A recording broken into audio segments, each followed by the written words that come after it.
Then comes the verdict stage.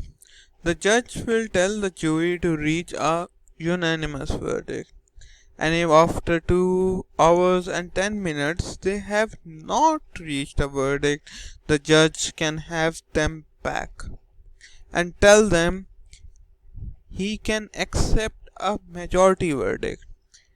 If, as usually the case, there are still 12 jurors, that means a verdict on which at least 10 of them are agreed, that will be the majority verdict. So the jury shall go into a place, into a room, and jury shall discuss all the matters in hand.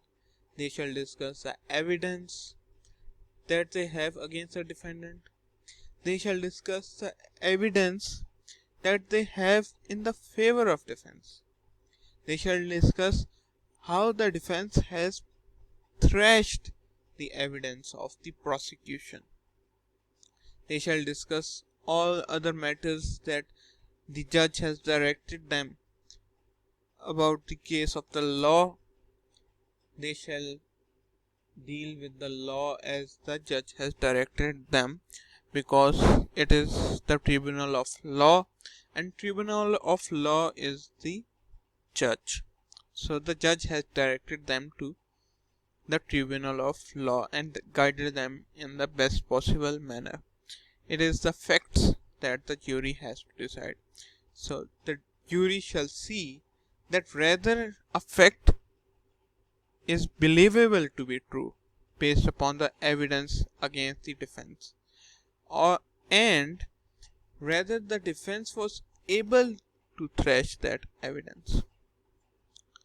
So most important fact is that judge wants the jury to reach a unanimous verdict, that all of them decide the decision in one manner. But if they don't, then judge gives them the right of the majority verdict, that if there are 12 jurors, at least 10 will decide that whether the defendant should be acquitted or convicted.